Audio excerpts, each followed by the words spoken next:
ओम जयंती मंगला काली भद्रकाली कपालिनी दुर्गा क्षमा शिवा धात्री स्वाहा स्वधा नमोस्तुते भगवत्यै नमः पराम्बिकायै नमः। चले तो जिस क्रम में हम लोग अर्थालंकार देख रहे हैं, कौन कौन अर्थालंकार देख लिया बाबू? उपमालंकार, अन्वयालंकार, उपमेय उपमालंकार, रूपक अलंकार और रूपक अलंकार। ये चार अर्थालंकारों को हम लोगों ने विगत पाठों में देखा, ठीक है ना। अब इसमें हम लोगों को आगे जाना है। उस क्रम में आज हम लोग जितना समय जैसा भी व्यवस्था बने एक दो अलंकारों को देखेंगे। पहले से प्रतिज्ञा नहीं कर रहे हैं कि इतने कैसे समय रहेगा, किसके अनुसार उसके अनुसार चालू करेंगे। तो संदेह अलंकार को देखेंगे बाबू, ठीक है ना। कौन अलंकार? संदेह अलंकार। संदेह अलंकार की आज हम लोगों को चर्चा करनी है और जानना है कि संदेह अलंकार किसको कहते हैं, ठीक है ना। क्या अलंकार का नाम है बाबू? संदेह।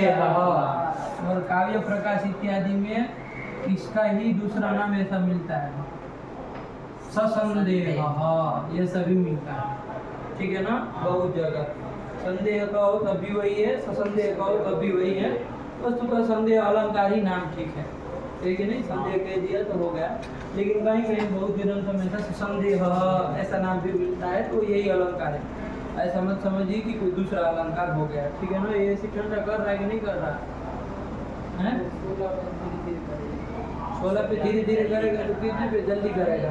नहीं, ठंडी हवा ज़्यादा फेंकता है, लेकिन धीरे धीरे नहीं करना। चलो कोई बात नहीं। तो संदेह अलंकार है, ठीक है ना बाबू। संदेह अलंकार को हमको देखना है। तो संदेह अलंकार किसको कहते हैं, ठीक है ना। पहले तो ये बात पता चले नाम के विषय में। संदेह अलंकार है बाबू, अब नाम से ही देख लो। संदेह, ठीक है नहीं। संदेह मतलब क्या? शंका नहीं होती है, शंका तो प्रश्न की तरह हो गया। मतलब क्या? वही तो शक। निश्चित नहीं। हाँ, निश्चय नहीं है, सही बोला है कि नहीं। ये शंका होना ये संदेह नहीं होता है। समझो बात को, पदार्थों को। शंका संदेह नहीं होती। शंका तो मतलब प्रश्न हुआ तो हम नहीं कह देते अरे हमको शंका हुआ, मतलब प्रश्न हुआ। तो प्रश्न है मतलब हमको संदेह हुआ थोड़ी ना होता है। अरे प्रश्न तो प्रश्न होता है, संदेह थोड़ी ना होता है, ठीक हुआ। तो संदेह मतलब क्या बाबू? जो ये कह रहा है कि निश्चय न होना, मतलब संशय। एक रूप से संदेह मतलब नहीं कि हमको संशय है, डाउट है कि नहीं है कि ऐसा है कि वैसा है। तो संदेह, कोई संदेह अलंकार है। लक्षण देखेंगे तो समझ में आएगा, संशय रूप ही पड़ता है, ठीक है ना। तो देखे जरा इसका लक्षण। क्या लक्षण लिखेंगे? साहित्य दर्पण के अनुसार लिखते हैं। संदेह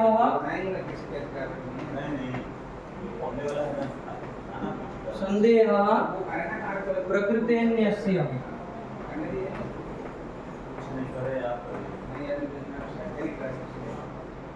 संदेहः प्रकृतेन्यस्य संशयः प्रतिबोधितः।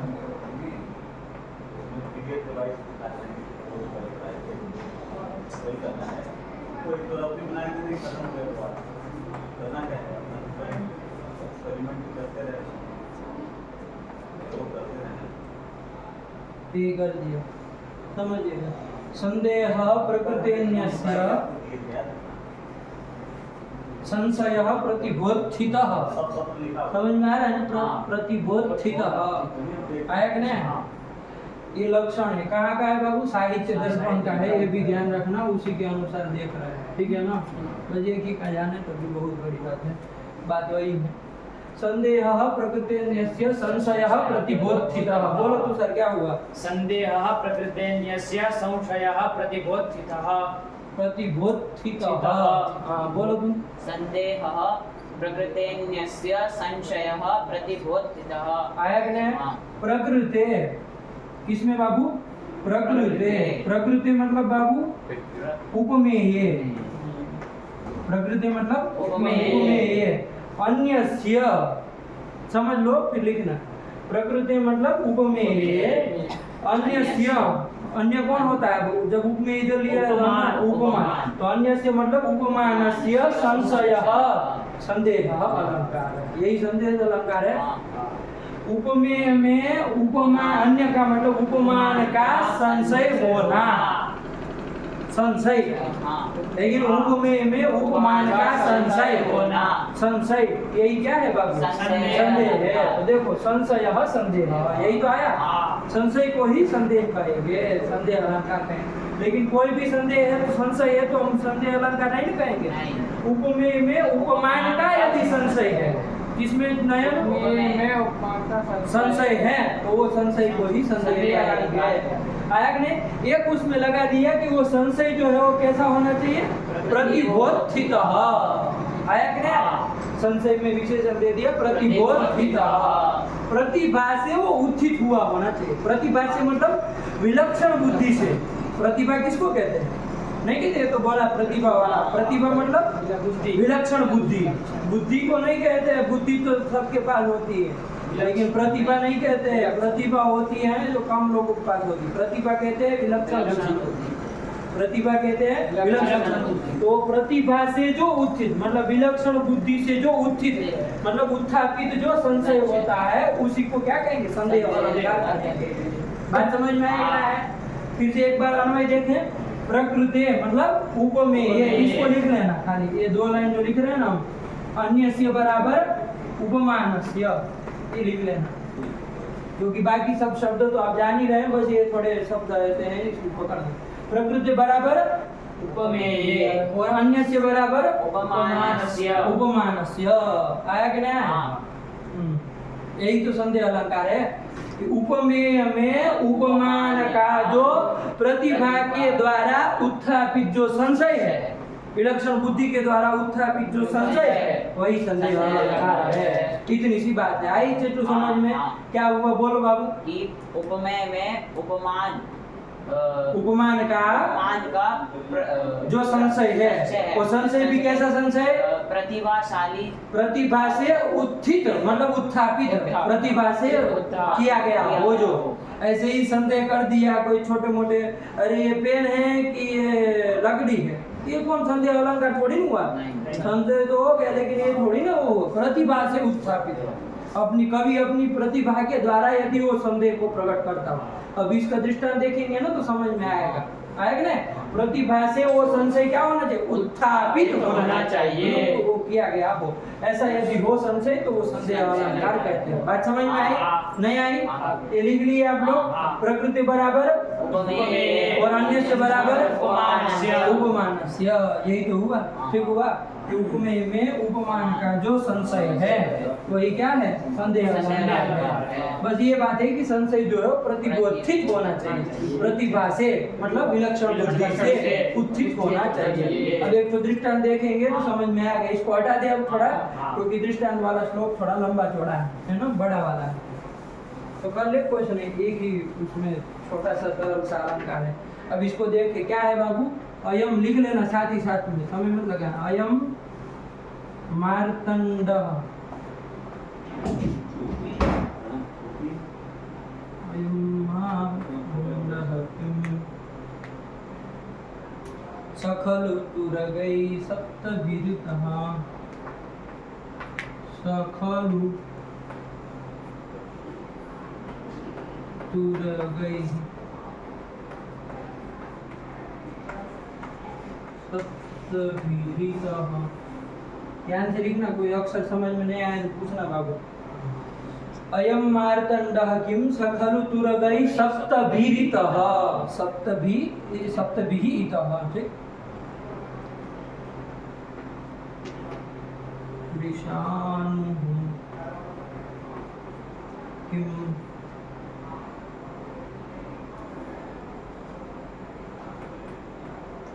सर्वा प्रसरति दिशो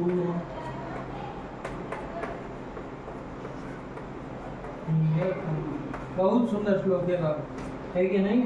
बड़ा है लेकिन उसमें प्राण भी इतना भरा पड़ा है ना।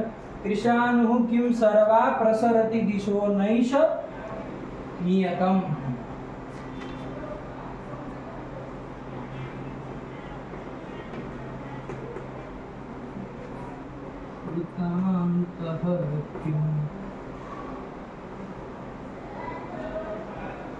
साक्षान्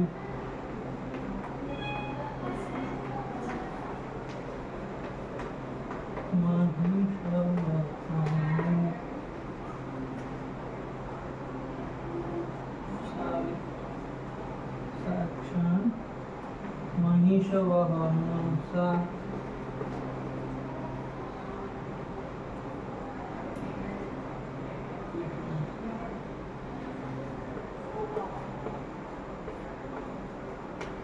ध्यान से लिखना, एक भी अक्षर गड़बड़ नहीं लिखना। पुनः हाँ बस एक लाइन और बस की समालोक्या जो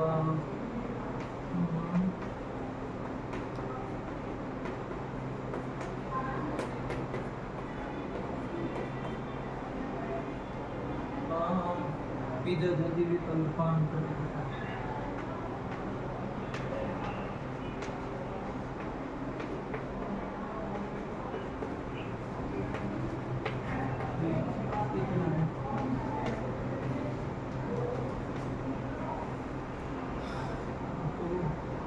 समालोक्या जो त्वां विदधति विकल्पान् प्रतिभटाः।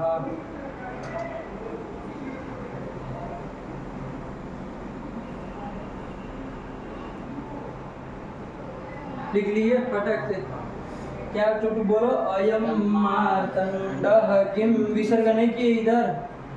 अयम मार्तंडः किम सकलु तुरगै सप्तभिरितः कृशानुः किं सर्वा प्रसरति दिशो नैष नियतं कृतान्तः किं साक्षान् महिषवहनो साविति पुनः समालोक्याजौ त्वां विदधति विकल्पान् प्रतिभटा। श्लोक भी याद हो जाए तो गाने में आनंद आए। ऐसा बहुत अच्छा छंद वाला श्लोक है। खैर छंद की हमको अभी चर्चा नहीं करनी है, लेकिन अलंकार को देखे तो क्या है तू सारे पर बोल लो श्लोक तो फिर लिखिए ना सब लोग। हाँ, अयम मार्तांडः मार्तंडः अयम मार्तंडः किं सखलु तुरगैः सप्तभिरितः कृशानुः किं सर्वा प्रसरति दिशो नैष नियतं कृतान्तः किं साक्षान् महिषवहनो साविति पुनः समालोक्याजौ त्वां विदधति विकल्पान् प्रतिभटा।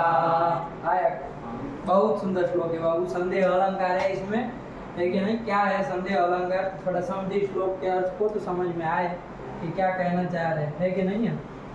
यहाँ अंतिम वाली पंक्ति को कोई कवि है, आदमी कोई कवि है वो राजा की प्रशंसा कर रहा है कि नहीं, राजा के प्रति वो राजा की प्रशंसा करते हुए ये श्लोक बोल रहा है। कोई कवि है अपनी प्रतिभा के द्वारा, देखिए कैसे प्रशंसा की जाती है। सीधे सीधे आप ऐसे है वैसे है, इसमें कोई रस नहीं है।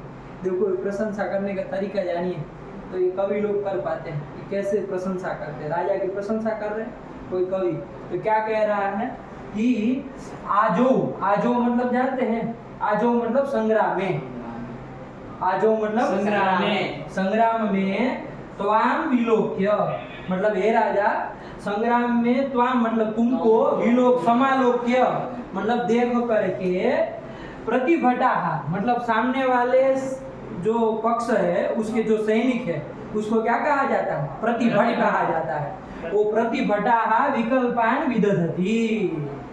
ध्यान से समझिएगा, अंतिम वाली पंक्ति समझिएगा तभी तीनों का अर्थ समझ में आएगा क्या कहा जा रहा है। आया कि नहीं आया? हाँ। क्या कह रहे हैं कवि जो है वो राजा को कह रहा है कि प्रतिभटा, प्रतिभटा मतलब प्रतिपक्ष के जो सैनिक होते हैं, सामने वाले पक्ष के जो सैनिक होते हैं वो आजो मतलब संग्राम में मतलब युद्ध स्थल में, त्वाम समालोक्य मतलब हे राजा तुमको देख करके, जो सामने वाले सैनिक होते हैं वो संग्राम में जब तुमको देखते हैं तो क्या करते हैं, विकल्पान विदधति विकल्प करते हैं, विकल्प करते संकल्प विकल्प करते हैं, है ना, संदेह करते हैं, संशय करते हैं। क्या करते हैं, विकल्प क्या करते हैं, तो ये 3 श्लोकों में किया है।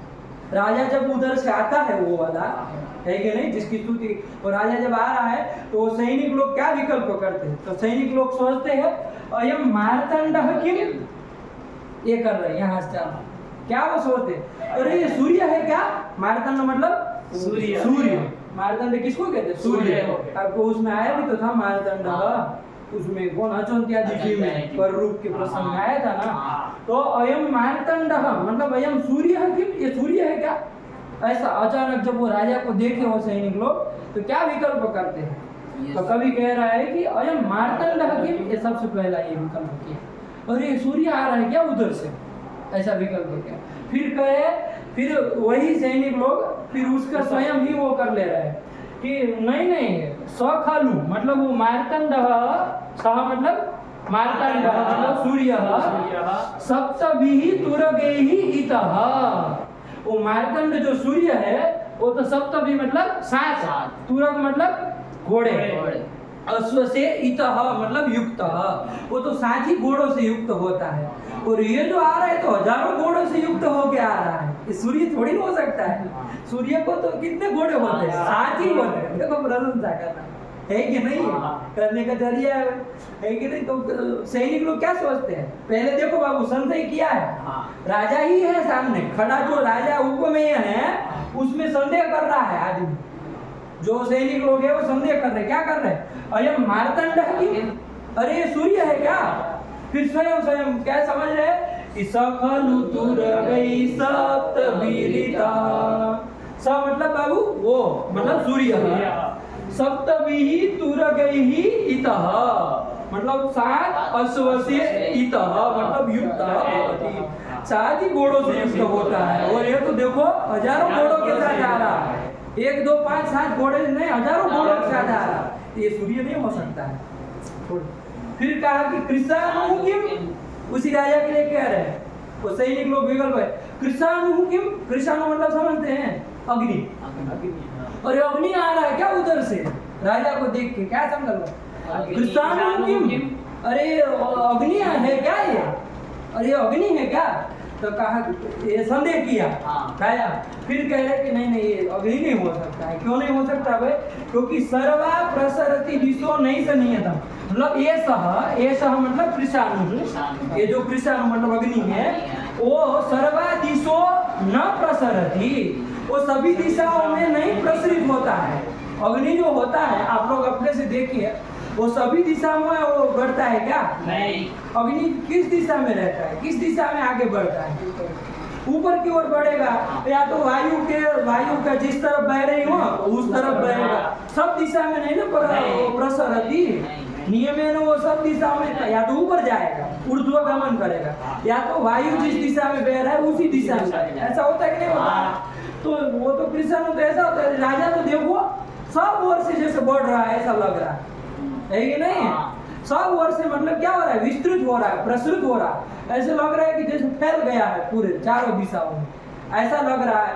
तो ये कृष्णानु भी नहीं है, ऐसा वो स्वयं ही वो समझ आया कि नहीं समझ में आया। तो ये क्या, ये दूसरी वाली समझ में आई, क्या कहा, शंका क्या की बाबू, कृषाणु किम, कृषाणु किम, अरे ये कृषाणु है क्या, अग्नि है क्या।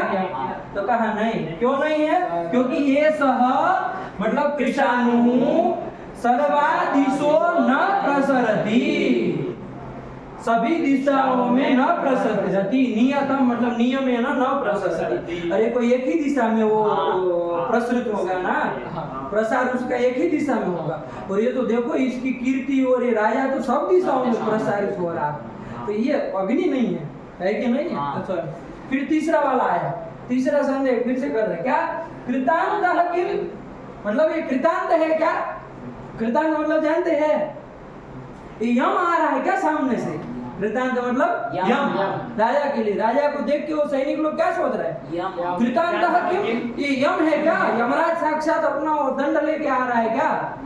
तो कहा कि नहीं नहीं वो भी नहीं, क्यों, क्योंकि साक्षात महिष वहनो असौ इति, मतलब असौ मतलब यमः, ये जो यम है वो साक्षात महिष वाहन, महिष वाहन वाला है। यम तो जो होता है वो इसका वाहन क्या है, महिष, महिष मतलब पैसा, पैसा उसका वाहन, पैसे के ऊपर बैठ के आता है कि नहीं? हाँ। अरे वो पिक्चर को नहीं देखे, अपरिचित कौन सा वो मूवी, वैसे ही तो होते ही तो उसका वाहन क्या है बाबू? महिष होता है। क्या होता? भैंसा होता है। तो पहले शंका की, वो विकल्प हुआ, मतलब संदेह हुआ क्या? कृतांत हकीम, अरे ये जो सामने से आ रहा है वो यमराज है क्या? साक्षात यमराज की भांति मालूम पड़ रहा है, यमराज है क्या? तो कहा नहीं नहीं, अरे वो कैसे होगा? वो तो क्या होता है? महिष वाहन, मतलब महिष वाहन मतलब वाहन है जिसका ऐसा होता है कि नहीं? और इसका वाहन तो हम देख रहे हैं घोड़ा, हाथी, ये सब है कि नहीं? तो यमराज भी नहीं है। इस तरह से क्या करते हैं, जो मतलब संग्राम में त्वाम विलोक्य समालोक्य, तुमको देख करके प्रतिभटाहा विकल्पान विदधति। प्रतिभट मतलब प्रतिपक्ष के जो सैनिक है वो विकल्पान विदधति, विकल्प करते हैं, संदेह करते हैं। तो यहाँ पर ऐसा करके वो कवि जो है वो क्या कर रहा है? राजा की प्रशंसा कर रहा है, राजा के लिए बता रहा है कि देखिए आपके प्रतिपक्ष के सैनिक आपके बारे में ऐसा ऐसा सोचते हैं, है कि नहीं है? तो पहले तो सूर्य का उसको क्या करते? संदेह करते हैं, फिर अग्नि का संदेह, फिर यम का संदेह, फिर सबका वो निश्चय भी कर लेते ना, भाई ये नहीं हो सकता है कि नहीं? वो मारतंड क्यों निश्चय कर लिए? यहाँ इस साइड में निश्चय होता जा रहा है, मारतंड नहीं है। क्यों नहीं है? क्योंकि वो तो 7 ही घोड़ों से युक्त होता है। अब ये तो देखो हजारों घोड़ों से साझा है, ये मारतंड नहीं हो सकता, कृषाणु नहीं हो सकता। क्यों? क्योंकि कृषाणु तो किसी एक दिशा में उसका प्रसार होगा, बढ़ेगा। ये तो सभी दिशाओं में बढ़ता हुआ आ रहा है, फैला हुआ सा आ रहा है, आया कि नहीं? और कृतांत हकीम मतलब यमराज है क्या? तीसरा संदेह ये की है, तो वो कहे यमराज भी नहीं हो सकता क्योंकि उसका तो पैसा वहाँ है। ये तो देखो, ये तो अश्व और हाथी सब उसके ऊपर बैठ करके आ रहा, तो ये भी नहीं हो सकता है। इत्यादि इत्यादि रूपों से ये जो प्रतिभट लोग होते हैं, मतलब प्रतिपक्ष के सैनिक, वो विकल्पान विदधति, वो त्वाम विलोक्य, त्वाम समालोक्य, त्वाम मतलब राजा को समालोक्य जो विकल्पान विदधति, संग्राम में विकल्प को संदेह करते हैं कि अरे कौन आ रहा है वगैरह वगैरह। नहीं समझ में आया? तो इसलिए यहाँ पर ये तो ये श्लोक हो गया बाबू, लेकिन देखो यहाँ पर कौन सा अलंकार है? संदेह अलंकार है। क्या लक्षण किया था? एक बार लक्षण के ऊपर ध्यान दे, क्या लक्षण था बाबू?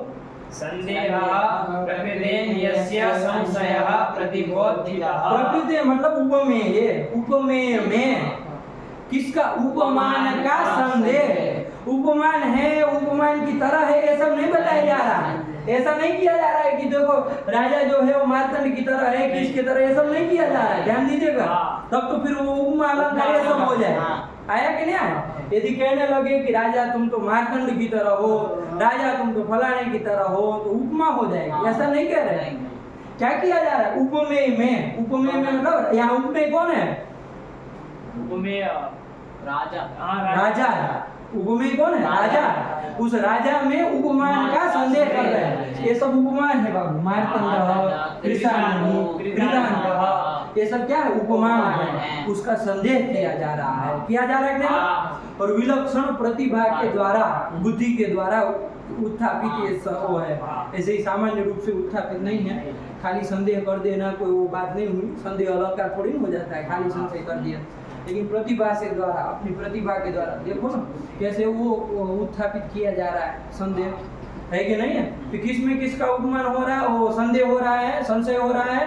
उपमेय में उपमान का संशय। उपमेय कौन है? तो वो तुषार, उपमेय राजा, राजा, उसमें उपमान का मतलब ये सब होगा। क्या किया जा रहा है? संशय हो रहा है। यहाँ संदेह अलंकार है। समझ में आया? ठीक हुआ। उपमा अलंकार नहीं ना है बाबू? उपमा के लिए तो क्या कहना पड़े हमको? ये कहना मार्तंड की इव अस्ति, इसके तरह है, इसके तरह, ऐसे हमको कुछ कहना पड़ेगा नहीं, तब उपमा। ऐसा नहीं कह रहा है, तो उपमा अलंकार नहीं है। बाकी आप जो भी पढ़े उस शब्द के साथ मिला ना, वो कोई अलंकार नहीं। देख लेना जो जो पढ़े, कौन कौन पढ़े हैं? अनन्वयी तो है ही नहीं, है कि नहीं है? फिर उपमेय, उपमेय का उपमा भी नहीं है, सीधे सीधे समझ में आ रहा है। और रूपक भी नहीं है, कोई अभेद नहीं ना किया जा रहा है उपमान और उपमेय के बीच में। अभेद तो है नहीं, यहाँ तो संदेह हो रहा है। उपमेय में उपमान का संदेह हो रहा है, तो वहाँ संदेह अलंकार है, चाहे संदेह अलंकार है, कोई भी नाम कहो। बात वही है। संदेह अलंकार का लक्षण भी जान ली, एक बार बोल लो बाबू, लक्षण बोल लो। संदेह प्रकृतेन्यस्य संशयः प्रतिबोधितः। आया कि नहीं आया? बोलो बोलो फिर से। संदेह प्रकृतेन्यस्य संशयः प्रतिबोधितः। और ये आपका उदाहरण हो गया, दृष्टांत हो गया बाबू। इसको भी बोल लो एक बार और फिर खत्म करो। चलो ये हो गया, पढ़ लो एक बार। अयं मार्तण्डः किं सहलतुरगैः शब्दवेदितः। बोलो ना। विषाणो किं सर्वा प्रसरति दिशो नैष नियतम् कृतान्तः किं साक्षान् महिषवाहनो सारिति पुनः समालोक्याजौ त्वां विदधति अल्पान् प्रतिभटः। ठीक हुआ एकदम। बहुत श्लोक बड़ा है, 4 लाइन का है, लेकिन इसको याद कर लेना बाबू, है कि नहीं? बड़ा क्या होता है, इतने श्लोक तो होते ही है कि नहीं? इसको पढ़ लो, बहुत सुंदर श्लोक है। और प्रशंसा कैसे करते हैं देखो, कैसे कैसे अलंकारों का प्रयोग करके स्तुति कर दे, है कि नहीं? अलंकारों ऐसे जो जो अलंकार है उनका लेकर के आधार बना करके कैसे कैसे राजा की चाहे बड़े बड़े लोगों की स्तुति की जाती है, कोई इनसे सीखे। देखो कितनी बढ़िया स्तुति की, अब राजा प्रसन्न नहीं हो जाएगा ऐसा सुन लेगा तो, है कि नहीं है? यार है हमको तो सबसे ऊपर चढ़ा दिया है कि नहीं है? मार्तन तो साथ ही पड़ोसी तो होता है, हमको तो कहाँ करेंगे, आया कि नहीं? मार्तन भी नहीं, संदेह पहले किया फिर उसका निरोध कर दिया। चलिए हो गया, हटा दे इसको, समझ में आ गए? चलिए बोलो एक बार लक्षण बोलो संदेह अलंकार का बाबू। संदेह प्रकृतेन्यस्य संशयः प्रतिबोधितः। ठीक हुआ? ये श्लोक भी बोलो एक बार, लिखे हो ना? बोलो एक बार। अयं मार्तण्डः किं सहलतुरगैः शब्दवेदितः। शेषाणु किं सर्वा प्रसरति दिशो नैष नियतम्। कृतान्तः किं साक्षान् महिषवाहनो साविति पुनः समालोक्याजौ त्वां विदधति विकल्पान् प्रतिभटः। समझ में आया? देखो तो चल रहा है ना, उसको नहीं सब चल रहा है ना? हाँ चलो फिर क्या आया? और ये एक अलंकार हो गया ना बाबू, संदेह अलंकार हो गया इसी के साथ। बस कुछ नहीं, सरल है बाबू, कुछ नहीं। तो उपमेय में उपमान का संशय, वो भी प्रतिभा से उत्थापित हुआ, ऐसा जो संशय है वही संदेह है, और कुछ नहीं। उसी का दूसरा नाम ससंदेश है। उसका दृष्टांत भी देख लिए, कोई बड़ी बात नहीं है, हो गया। फिर क्या आया बाबू? आगे वाला अलंकार देख ले एक और, भ्रांतिमान अलंकार बाबू। कौन सा? भ्रांतिमान अलंकार। भ्रांतिमान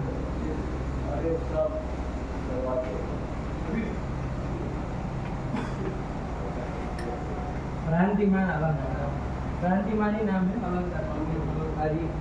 भ्रांतिमान है कि नहीं? भ्रांतिमान है कि नहीं? अलंकार है, इसका निरूपण थोड़ा किया है। भ्रांतिमान अलंकार किसको कहते हैं, उसके दृष्टांत को देखे तो समझ में आए किसको कहते हैं। ठीक हुआ? चलिए साहित्य दर्पण के अनुसार लक्षण कर लिया जाए ना। साम्याद, साम्याद अतस्मिंश तद्बुद्धि।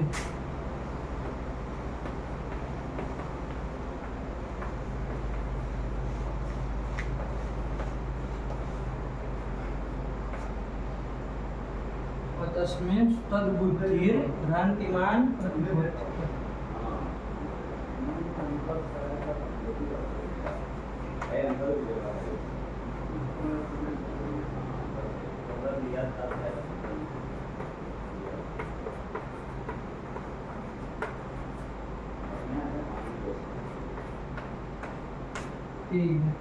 साम्याद अतस्मिंश तद्बुद्धिर्, तद्बुद्धिर् है कि नहीं? ये दो है बाबू।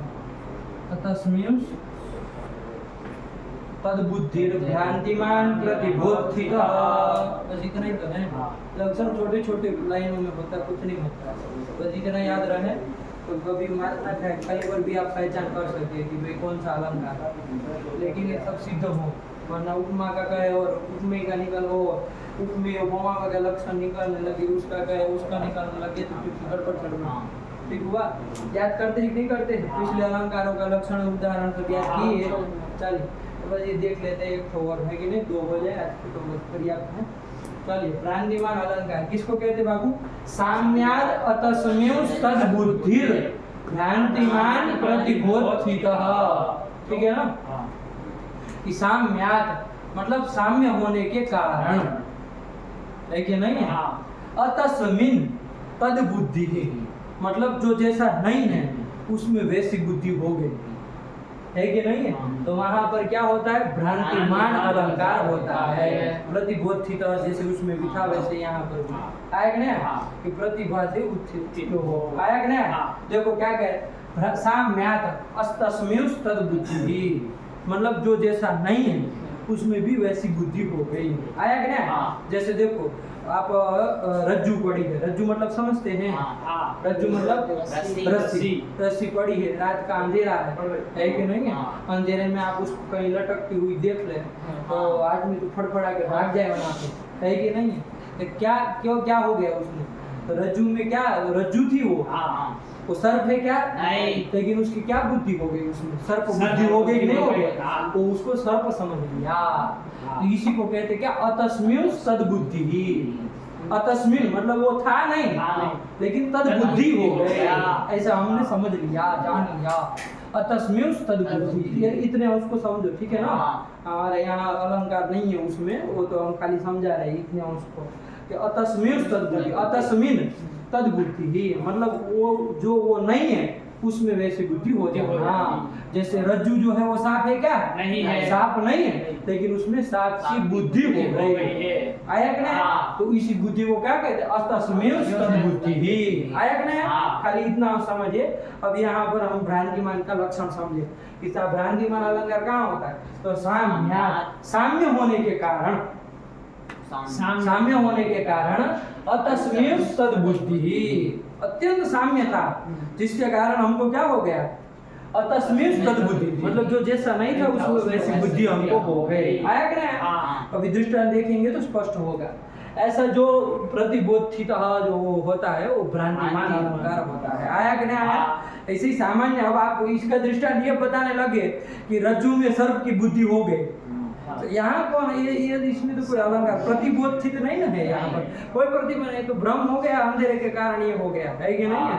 जैसे सामान्य कोई प्रतिभा जैसी इसमें कोई ऐसी बात नहीं ना, तो उसमें भ्रांतिमान अलंकार नहीं कहते। अभी उसका दृष्टांत देखेंगे समझ में आएगा। हाँ क्या कहते हैं? भ्रांतिमान अलंकार समझ में आया बाबू? यही है। क्या हो गया बोलो एक बार लक्षण?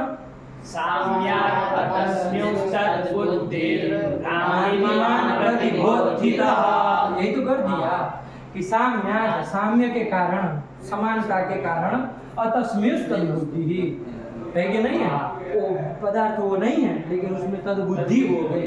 ऐसा जहाँ पर होता है वहाँ भ्रांतिमान नाम का अलंकार होता है। इतनी सी बात है। हटा दे इसको थोड़ा, तो उसका देखे, इसका भी थोड़ा उदाहरण तो बड़ा ही होगा लेकिन देख ले बाबू, कोई दिक्कत नहीं। ठीक हुआ ना? इसको भी लिख लिया जाए दृष्टांत को। कपाले मार्जारः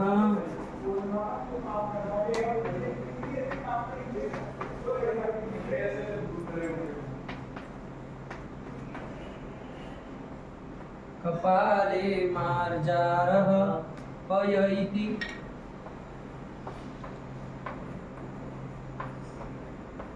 करां लेडि शशिनः।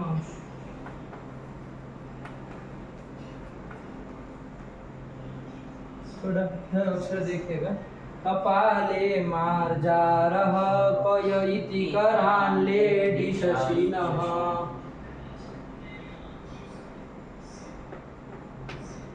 अरुच्छिद्र रोतान्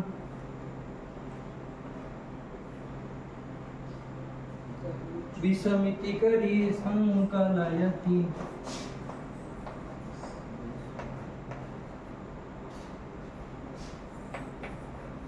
करी संकलयति।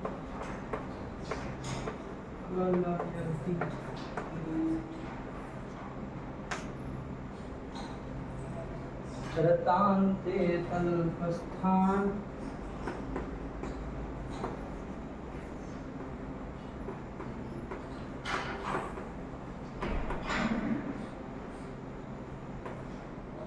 रतान्ते तल्पस्थान हरति वनिता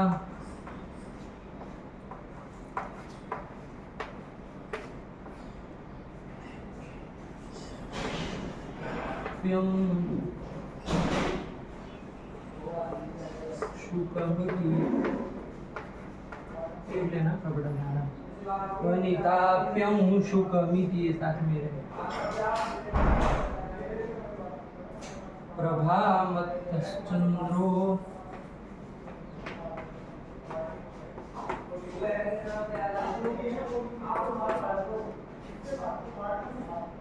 प्रभामत्तश्चन्द्रो जगदिदमहो विप्लय जगदिदमहो विप्लवयति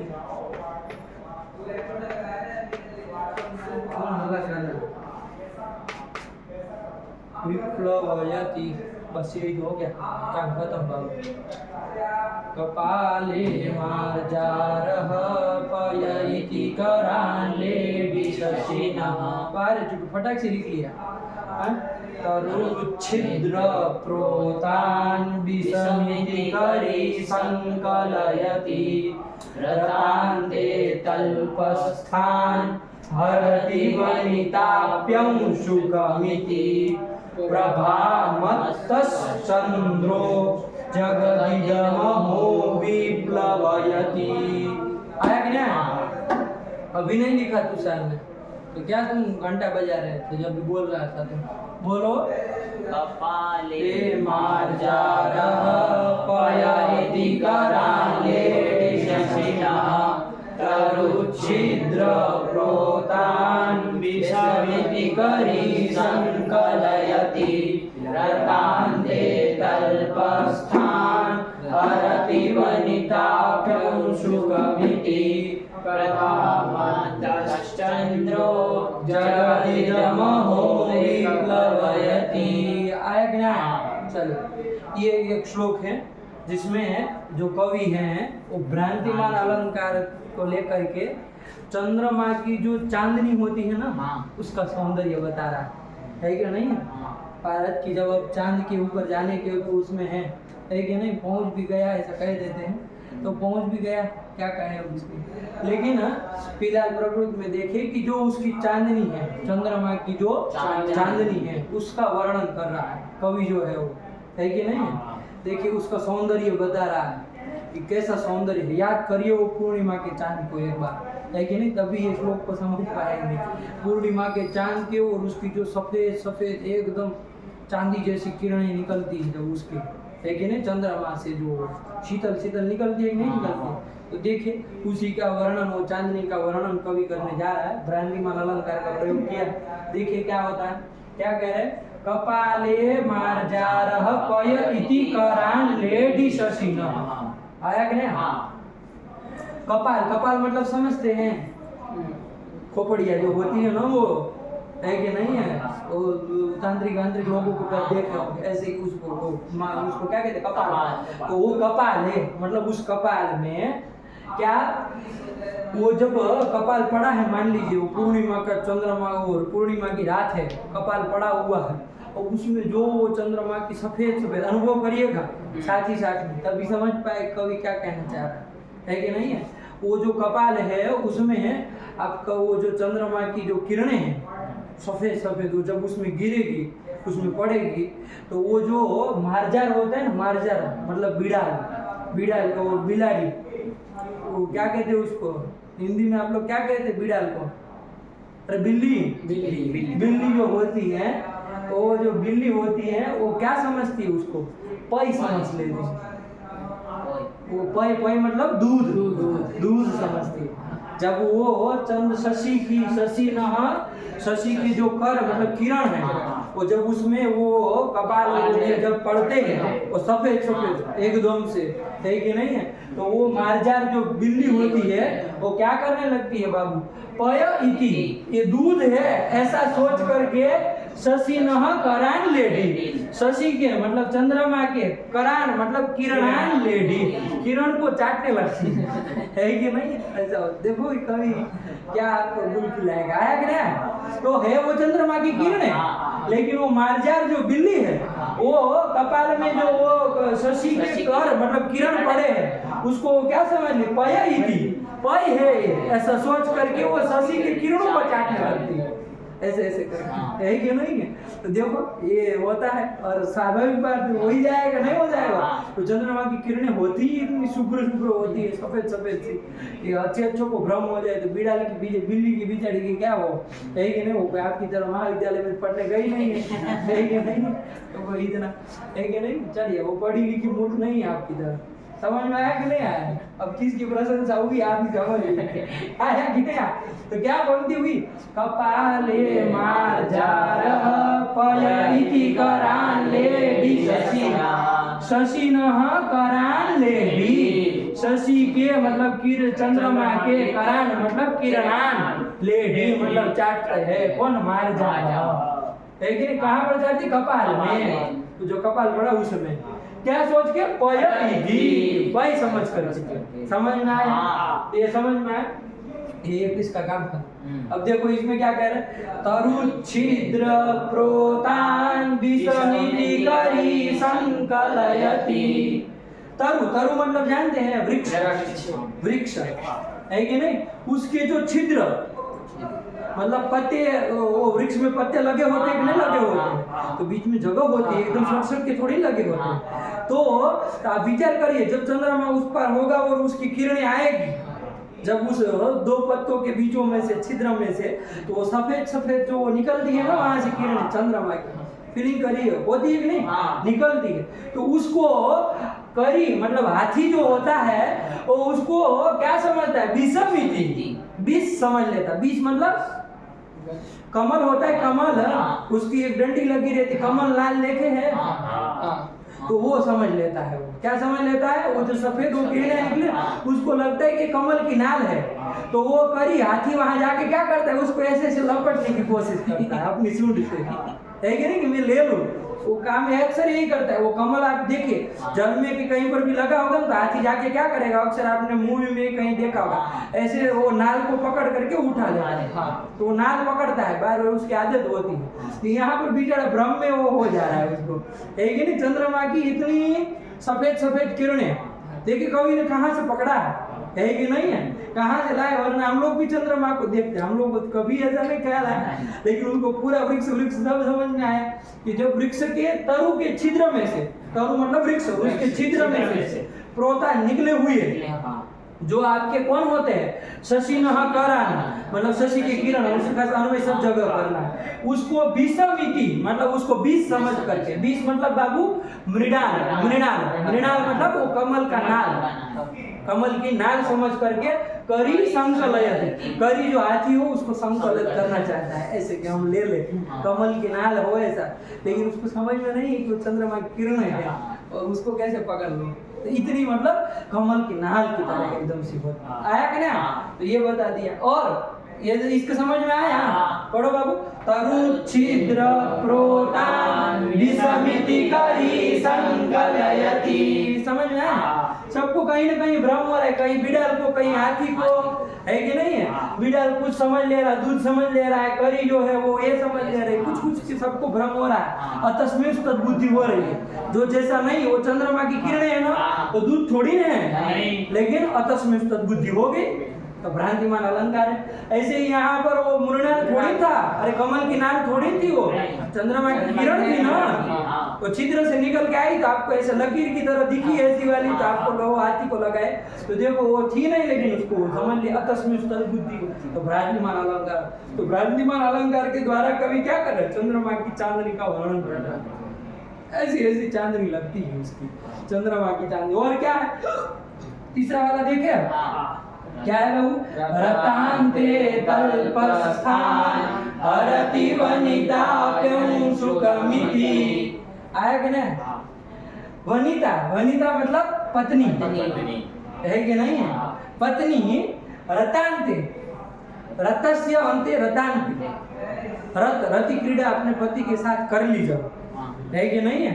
अपने पति के साथ संभोग वगैरह कर ली जब, वो पत्नी जो वनिता है वो, उसके बाद रतान्ते मतलब रति क्रीड़ा हो जाने के बाद रतान्ते वो फिर वहाँ तल्प स्थान, तल्प मतलब जानते हैं गद्दा, वो जो गद्दा होगा ना वहाँ पर उनके सोने के लिए, वो तल्प स्थान शशिनः करान, तल्प के ऊपर गद्दे के ऊपर वो खिड़की में से कहीं झरोखे में से कहीं से आए होंगे ना चंद्रमा के वो सब चांदनी आई होगी तो उसके तल्प वो गद्दे के ऊपर पड़ रही होगी, तो वो वनिता जो पत्नी है वो क्या करती है?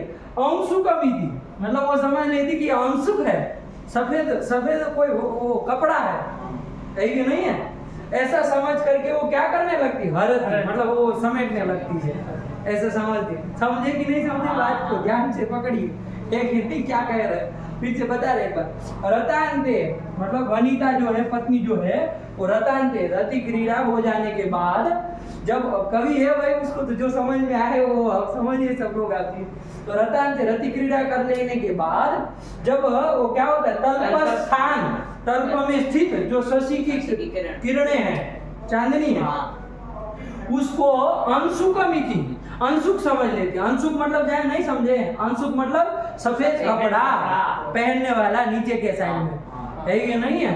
जो पुरुष लोग नहीं पहनते रहते हैं वधो वस्त्र को कहते हैं सफेद कपड़ा। तो वो ऐसा सोच रही है कि अरे वो पति का वो अंशुक अधो वस्त्र पड़ा हुआ है लग रहा है, तो उसको समझने लगती है। चांदनी को क्या समझ लेती? अंशुक अधो वस्त्र समझ लेती होता है। देखो आप विचार करिए, नहीं लगेगा? अरे एकदम सफेद सफेद वो किरणें गद्दे के ऊपर पड़ी होगी, नहीं लगेगा अरे ये तो अधो वस्त्र छूट गया लग रहा है कि नहीं है? वो सफेद कपड़ा पड़ा रह गया लग रहा है, तो उसको क्या करने लगती? समेट, हरति मतलब वो समेटने लगती है, ऐसा हो जाता है। तो वो भी ये समझ ली, नहीं समझ में आया? ठीक हुआ? क्या कहे बताओ? तल्पस्थान अंशुकमिति मतलब अंशुक है ऐसा सोच के वो वनिता हरति, उसको हरति मतलब वो कर लेती है, समेटने लगती है कि चलो कपड़ा वपड़ा उठाओ सब, है कि नहीं? साफ सफाई करेगी कि नहीं करेगी? तो फिर ऐसा हो वहां पर उसको भी भ्रांति है कि चांद, लेकिन उसको वो अंशुक समझ ली, है कि नहीं? आया कि नहीं? अधो वस्त्र समझ ली, उत्तरीय समझ ली, है कि नहीं? पति का वस्त्र समझ ली, ऐसा होता है। तो अब अंतिम लाइन में कवि कह रहा है, ये समझ में आया ना? अंतिम लाइन में कह रहा है प्रभा मत्तस् चंद्रो, प्रभा से मत हुआ जो ये चंद्र है वो जगत इदम अहो विप्लवयति मतलब अरे सारे अहो मतलब आश्चर्य की बात है, ये सारे जगत को क्या कर दे रहा है? विप्लवयति सारे को धोखे में डाल दे रहा है कि नहीं? ये प्रभा मत्तो चंद्र मतलब प्रभा से मत हुआ जो चंद्रमा है और सारे संसार को मतलब विप्लवयति सारे जगत को भ्रम में डाल दिया, है कि नहीं?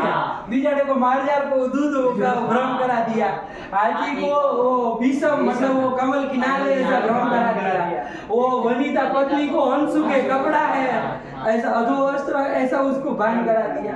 तो वो कवि कह रहे कि अहो मतलब वो आश्चर्य की बात, ये प्रभामत्त जो चंद्र है वो जगत इदम विप्लव है, सारे जगत को ये जो सारा जगत है उसको विप्लव है, सबको तो ब्रह्म में ही डाल दिया, है कि नहीं? ऐसा चंद्रमा है। तो इस तरह से यहाँ पर चंद्रमा की चांदनी का वर्णन कर रहे हैं। तो देखो बाबू भ्रांतिमान अलंकार है कि नहीं? अर्थ समझ में आया पूरी का? एक बार श्लोक बोलो तो भ्रांतिमान अलंकार लक्षण हटाए।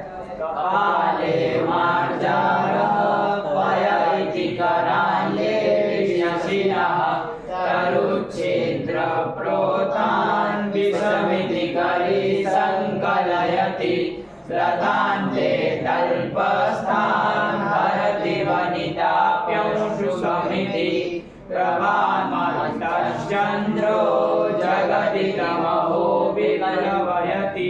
विप्लवयति समझ में आया? नहीं आया? ये श्लोक है बाबू।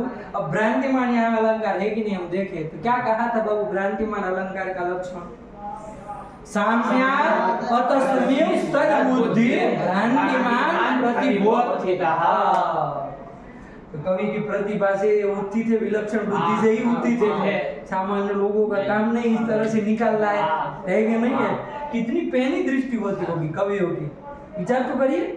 कवि मतलब ऐसे ही नहीं बन जाता है बाबू, तो खेल मजाक की बात नहीं है। जो व्याकरण नहीं रट के चलो कर लिए तो व्याकरण बन गए, है कि नहीं? 10-15 सूत्र बोलने लगे तो हो गया व्याकरण हो गया, ऐसे नहीं होता है। इसके लिए कितनी पहली दृष्टि चाहिए होगी, कितना ध्यान से देखा होगा वो, कितना वो बारीकी से वो अवलोकन किया होगा प्रकृति का, है कि नहीं है? कितनी बारीकी से एक एक चीज को देखा, देखो चंद्रमा की किरणें, और उसके वहां वो सब क्रियाकलाप भी देखा होगा, सोचा होगा कि इसमें ऐसा ऐसा ऐसा ऐसा हो सकता है।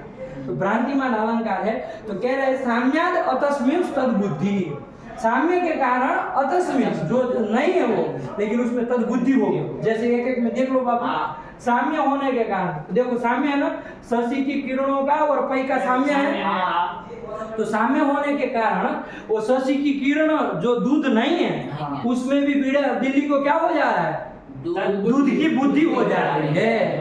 जो दूध नहीं है सब जगह चंद्रमा की किरण ही है कि नहीं है? लेकिन यहाँ पर बीड़ाल को क्या हो जा रहा है? बिल्ली को क्या हो जा रहा है? उसको दूध की अतस्मिन् तद्बुद्धि, जो दूध नहीं है उसमें दूध की बुद्धि हो जा रही है, नहीं हो जा रही? अति साम्य होने के कारण, साम्य तो आप लोग समझ ही रहे हैं, लेकिन दूध की तरह ही लगती है वो चांदनी, तो इसलिए क्या हो जाता है बाबू यहाँ पर? ये भ्रांतिमान अलंकार होता है। दूसरे वाले में देख लो बाबू, वो शशि के जो किरण है वो बाबू 20 है क्या? 20 मतलब मृणाल है क्या? नहीं, 20 मतलब ध्यान रखिएगा, मृणाल, मृणाल मतलब कमल की नाल, आया कि नहीं? कमल की नाल है क्या? नहीं ना है। अतस्मिन् तद्बुद्धि, चंद्रमा की किरणें कमल की नाल नहीं है, लेकिन उसमें कमल के नाल की बुद्धि हो गई। किसको हो गई? हाथी को ही हो गई, करी कोई हाथी ने ही समझ लिया ऐसा, आया कि नहीं? तो अतस्मिन् अति साम्य होने के कारण अतस्मिन् तद्बुद्धि, भ्रांतिमान अलंकार बन गया। तीसरे में भी देख लो बाबू, यहाँ पर चंद्रमा की किरणें वो उत्तरी अधोवस्त्र नहीं ना है, उत्तरी नहीं ना है उसका, है कि नहीं है? लेकिन वो वनिता को क्या हो गया? उसमें अंशुक ऐसी बुद्धि हो गई, है कि नहीं? मतलब ये अंशुक है, कपड़ा है, उत्तरी है, अधोवस्त्र है, चाहे सफेद चादर भी ले सकते हैं, कोई ऐसा नहीं। अंशुक मतलब शुभ्र वस्त्र, है कि नहीं? जो ओढ़ करके ओढ़े होंगे वही वाला सफेद कपड़ा है, वो समेटने लगी, है कि नहीं है? उसको चंद्रमा की चांदी को सफेद कपड़ा समझ सकते। तो यहाँ पर भी क्या हुआ बाबू? जो जैसा नहीं है उसमें तैसी बुद्धि होगी। चंद्रमा की किरणें क्या नहीं है बाबू? अंशुक नहीं है, लेकिन उसमें अंशुक की बुद्धि हो गई। तस्मिन् तद्बुद्धि, साम्य होने के कारण। अरे सफेद कपड़ा और सफेद जो चांदनी है वो दोनों में साम्य है कि नहीं? साम्य सब जगह, तो अतस्मिन् तद्बुद्धि हो गई। तो कौन अलंकार है? भ्रांतिमान अलंकार है। तो यही भ्रांतिमान अलंकार के द्वारा कवि ने चंद्रमा की चांदनी का वर्णन किया। यहाँ पर भ्रांतिमान अलंकार है, तो कोई आपको डाउट हो तो बताओ। आया समझ में? नहीं आया? ठीक हुआ। एक बार श्लोक बोलो और लक्षण बोलो एक बार। साम्यात् अतस्मिन् तद्बुद्धिर् भ्रांतिमान प्रतिबोधितः। ठीक हुआ। इसको भी बोलो एक बार श्लोक को, उदाहरण वाले बस खत्म करो। चलो। कपाले मार्जारः पयति कराले दिशशिनः तरुच्छेद्र प्रोतान् विषमिति कहि संकलयति रतान्ते कल्पस्तान् हरति वनिताप्यंशुकमिति प्रभामत्तश्चन्द्रो जगदिदमहो विप्लवयति। हो गया? हटा दे इसको। एक इसका छोटा वाला एक और उदाहरण देख ले, हिंदी का ही है, देख ले, समझ में आ जाए। भ्रांतिमान अलंकार का ही है। इसी के साथ फिर मेरा पाठ लिख लिए है ना श्लोक सब लोग, है कि नहीं? तो इसका एक और उदाहरण दे। ओस बिंदु लिख लेना बाबू इसको भी। ओस बिंदु क्या दे किसी को? चुग रही। ओस बिंदु चुग रही हंसिनी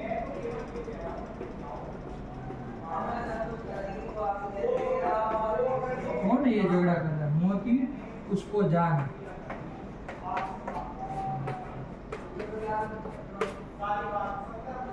ओस बिंदु चुग रही हंसिनी मोती उसको जान। आया कि नहीं? कि वो जब लिख लो, चलो ओस बिंदु चुग रही हंसिनी मोती उसको जान। आया कि नहीं आया? वो जब ओस मतलब समझते, ओस के बिंदु है कि नहीं है? वो जब ठंडी के दिनों में जब वो कोहरा पड़ता है, उसमें जो ओस के बिंदु सुबह सुबह के समय आपको उन पत्तों के ऊपर एक एक दिखते हैं, ऐसे पड़े रहते हैं कि नहीं, छोटे छोटे छोटे छोटे सब पत्तों के ऊपर ऐसे ऐसे। तो वो जो ओस बिंदु है, वो हंसिनी जो है उसको चुग रहे हैं, उसको चुगने लगी। हंसिनी जो होती है ना, हंस की स्त्री हंसिनी, वो उसको चुग रही है कि नहीं? क्या समझ करके? मोती उसको जाए, उसको मोती। अरे वो राजहंस जो होते हैं वो मोती को ही चुगते हैं ना, है कि नहीं? ऐसी मान्यता है ना। आपने राजहंस को देखा ना? हमने देखा है कि नहीं? देखा है, लेकिन ऐसा कहा जाता है कि वो मोती को चुगते हैं ना, मोती मोती को। वो ये हंसिनी भी है, वो ओस के बिंदु को मोती समझ करके उसको चुग रही है, जबकि वो है ना, भ्रम हो गया उसको। अतस्मिन तद्बुद्धि हुई कि नहीं हुई? अरे वो है ओस, वो मोती नहीं है, तो मोती नहीं है, उसमें मोती की बुद्धि होगी। अतस्मिन तद्बुद्धि हुई कि नहीं हुई? क्यों हो गए? साम्य। हाँ, साम्य होने का साम्य है ना। अरे मोती भी ऐसा होता है कि नहीं? स्फटिक एकदम आर पार दिखे जिसको, ऐसा। और ये ओस भी ऐसे ही होता है, मोती की तरह ही होता है। तो अति साम्य होने के कारण वहां पर क्या हो गया? अतस्मिन तद्बुद्धि हंसिनी को हो गए। आया कि नहीं? किसमें किसकी बुद्धि हो गई? ओस के बिंदु जो कि मोती नहीं है, उसमें मोती की बुद्धि हो गई। यहाँ भ्रांतिमान अलंकार है, नहीं समझ में आया? ठीक हुआ? तो यही है बाबू, वो सब बिंदु चुग रही हंसिनी मोती उसको जान। ठीक हुआ? चलिए ऐसे ही आप अब अपने से देखिए, कोई उसमें बड़ी बात नहीं है। भ्रांतिमान अलंकार किसको कहते हैं? लक्षण ध्यान में रखिए, तो कहीं पर भी यदि श्लोकों में दिखेगा आप तुरंत पकड़ लेंगे कि अलंकार है। समझ में आया? ये श्लोक भी जो आपको उदाहरण के रूप में लिखा है वो याद कर लेने बाबू, है कि नहीं? बहुत सुंदर सुंदर श्लोक है, कहीं पर भी वर्णन करेंगे तो आनंद आ जाएगा, नहीं आ जाएगा? ऐसे ऐसे श्लोक है कि नहीं? चलिए तो रखा जाए। भगवते नमः, पराम्बिकायै नमः।